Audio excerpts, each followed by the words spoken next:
In this situation, we have two right triangles. So let's go ahead and draw those two right triangles. This one here.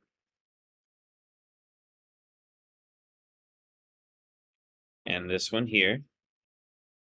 Two right triangles. And we're being told that C and F are the right angles. So C right here, F right here. Those are right angles.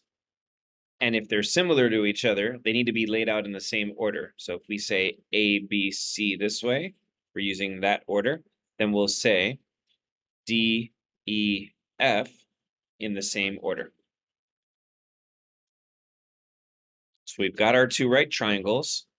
The tan of A is square root of 3. Let's think about that for a second. In this triangle, if we go straight out from our angle, that's the opposite.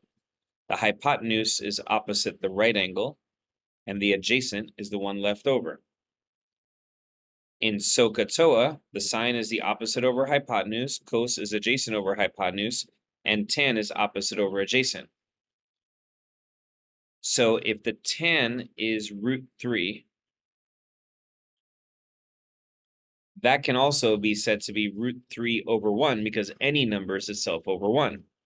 So then we can say, well, out of opposite and adjacent, we can call the opposite root 3, and we can call the adjacent 1.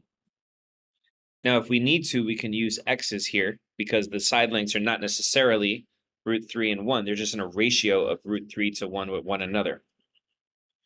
But for now, we can notice that this is actually a 30, 60, 90 triangle because what is our 30, 60, 90 ratio? It's x, 2x, and x root 3, with x root 3 being across from the 60 and x being across from the 30. And that's what we're seeing here. Whenever you have a right triangle with two sides that fit a special triangle ratio, you can go ahead and assume that the third side also fits. So if BC is root 3 and AC is 1, we now have the right to say that AB is 2. Next, going over to the other triangle, we know that DF is 125, and these are similar triangles, so they have the same angles. So we just found out a moment ago that this was our 30-degree angle, theta was 60 degrees, and we had our 90-degree angle there. So we have the same two angles here, and the same 30, 60, 90 ratio, x, 2x, and x radical 3. So what's the length of DE? It's the 2x. If x is 125, then 2x is 250, and our answer is D.